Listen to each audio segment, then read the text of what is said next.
Hi, can you hear me? Yeah, I can hear me very well. So I'm actually here for an interview, but I figure that I need to do a little bit of presentation before diving into the interview. Because if there's something I learned after doing hundreds of sales meetings and customer meetings over the years, it's that you got to show people a demo, what you've done, some pictures, images for them to understand what you're all about. So I'm gonna try to run through my slides here quickly. Hopefully you don't get too stressed out.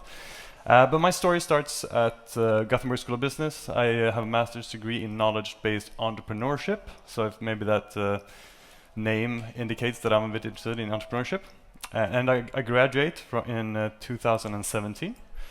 And straight out from after graduation, me and my classmate Axel, we decided that let's try to start something, right? We're used to being poor students. We've been for 5-6 years. Let's be poor startup founders instead. At that time, this is 2017-18, there's a huge chatbot boom, not as big as ChatGPT right now, but still, and we figured that let's jump on this, let's ride this wave. So we start building chatbots, and we find Facebook Messenger to be a great channel for us, because we're two non-technical founders. So we start building chatbots, and for some reason that I can't remember, we think that hotel seems like a great industry for this. Hotels probably want chatbots, so their hotel visitors can use the chatbot to learn about the hotel, learn about the city around the hotel, etc. And we start talking to some hotels, and we think at that time we feel like we're getting great traction, right? Two guys who never worked with sales before, and we figured let's do this. So we applied to Chalmers Startup Camp. Shout out to Chalmers Ventures. So this was in 2017. Then it's a program that you spend 2-3 months to develop your idea to try to see if you can find like product market fit, which we did not do. Right, so we quickly found out that hotels might not be the best idea for chatbots, because we got some iPads at a few hotels in the city and some business cards with QR codes, so the hotel guests could start chatting with the chatbot, basically. But I think like in 2 months we probably had like 15 people, hotel guests, using the chatbots, right? So the hotels, they felt like, whoa, this sounds cool, right? But the hotel guests, not so cool.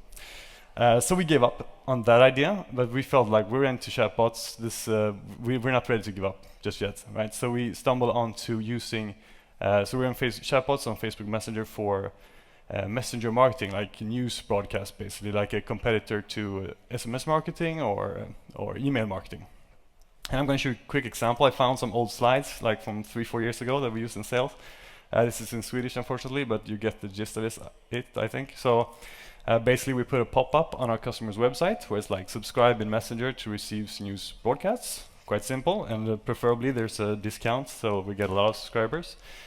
Once the e-commerce, we found out the e-commerce, by the way, was a great user for this, because they love sending newsletters, as you probably all know.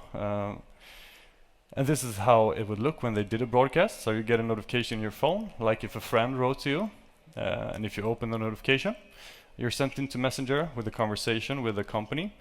And as you can see, compared to text message, this is quite interactive and visual, like we can send emojis and images, and you can have buttons. In this case, it's a Halloween broadcast where it's like trick or treat, and you can press a button and then you get another response to what you clicked, basically. And the e-commercials, they love this.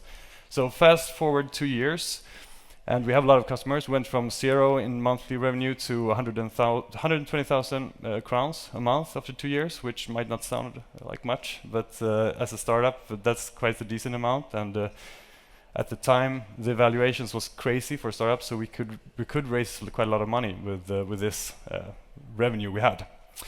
So we ended up. So in the end of 2020, we did our seed round and raised 8.5 million Swedish crowns, which was much more than we expected or wanted at the point. But we were super happy.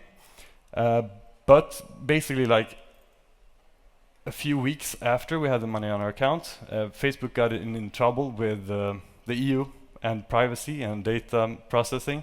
So all that meant that Facebook overnight basically stopped a lot of the core features that we needed to send these broadcasts, right? So we had overnight, none of our customers could send a broadcast, basically. So that was catastrophic. But we were 4 people, 2 developers, me and Axel, and had 8.5 million crowns on the account, right? And we were not ready to give up at this point. So we went into panic mode and like basically tried to start another company with the money that was similar enough to not be a complete pivot, and we felt, where can we put the chatbot if not on Messenger? So right on the website, we figured. And after 6 months of meeting customers and trying selling different use cases, we found something we called guided selling. It's basically an interactive product guide that you can use to find the right product. So compared to like a filter on a website, the guide is usually a bit more user-centric.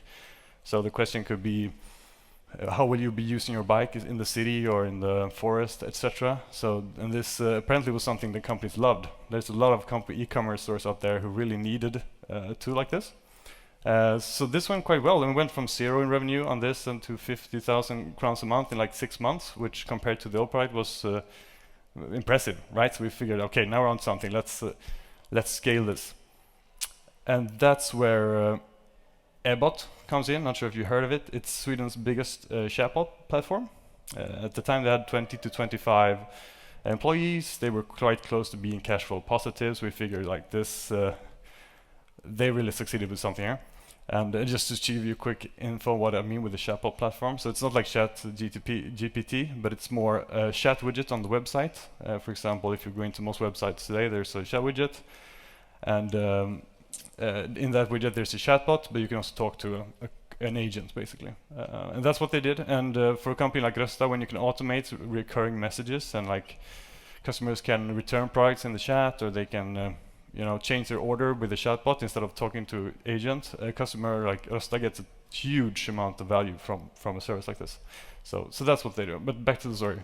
So what they do in early 2002, they reach out to us and they say basically, we want to buy your company, or we want to merge with you. That's what they say, because they want more knowledge in the e-commerce space and working with sales, because they were more into support, right? So after like 6 months of negotiation, we merged with Ebbot, and since the summer of 2022, I'm now a product manager at Ebbot instead, because we got the ability to redefine our roles a bit, and I realized I'm more passionate about product than sales, which is not the right thing to say here probably, but yeah. So that's why I'm working with as a product manager now at Ebbot, and what I spend most of my time doing now is working on our own GPT model, because the expectations on chatbots have gone through the roof, obviously, since the early of this year. So we need to be able to have a model that has similar intelligence that ChatGPT, can have a conversation and sound more like a human being. And I think that concludes my short background story. Great. Then we continue with some questions. Yes. An applause first. Yeah, hope I was quick enough. That was quick enough, even if you Thanks. said sales is not Yeah, sorry about that. your chapter, but today it is. Yeah, no, today it is. But to be serious, you actually been doing lots of sales as a co-worker or co-founder, of course, of your startup. Sales is an important thing, and what do you think was successful for you as a person to do your sales in Dialogue Trail? I mean, the reason we chose working business to business as creating a business startup, right, was because you can control your revenue, basically, right? Because if you release an app on the App Store and wait for people to download it, that's it.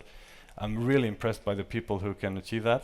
We just picked up the phone and called people, right? So for us, our main, I think, we were no salespeople, so the main strategy we had was just delivering a product that was so good that they wanted it, right? So just really finding a pain point and then adapting the price so they were willing to try it out, right? And when you have one customer, you can use them as a reference, and it's much easier to get the second one, and like after 2 years, it took 2 years the first time, not super quick, then you have great references, and then the references will do the selling for us, basically. So I think that low prices and working your reference list up slowly was our strategy. And what have you learned most from sales, if you compare the beginning to now? Maybe if not you in person who do the sales, but your company, what would you say are the differences? Yeah, that's a very good... I didn't prepare you for that question. I had many other questions I prepared you for, but I liked it to be... I mean, one learning, Ebbot, the company we merged with, they were obviously much more successful with sales. They didn't get into the Facebook Armageddon drama that we got into, but still they managed to somehow sell and, you know, charge the customers much more, like having startup fees. And because we were I think we were a bit cowardice, me and Axel. We always lowballed ourselves and was more afraid of losing the customer than actually charging the money. And that's a super hard balance, but it's very good if you can charge your customers a lot of money, like from the beginning, if you're confident enough to do it, right? And I think that's an important learning, to not wait too long. Not wait too long. Yeah, that's good. And the topic of today is sustainable sales. When we talk about that sustainable sales, what's that for you? I guess it's sustainable sales. I guess it's when the customer is happy, right? When you sell something they want, because there's a lot of organizations who just say, like, you sell socks through the phone, right? It's just you just need to sign. But as a startup, you really need to have happy customers and make them stay, not overpromise, right? And so you need to be like a friend of your customers, basically. I think that's very important. Relationships, yeah. Yeah. And just to end with, we're going to talk more in the panel and so on, but the best moment of these 5 years with Dialogue Trail and Ebbot, if you have something to choose from that. Okay, the best moment, one moment. You can take 2 if you have 2, but not 5. I mean, I guess losing everything with the Facebook apocalypse, and then landing our first big customer with a new service, right? Because that was basically like starting a new company, like doing something all over, and then being able to do in such a short time. And I guess when they signed, that was a great moment for us, I think, to prove we can do it twice. Yeah. Double good. Perfect. Yeah. Learn from your fails and stand up again and do it again. Yeah. Yeah. For sure. Very well done. An applaud for Oliver.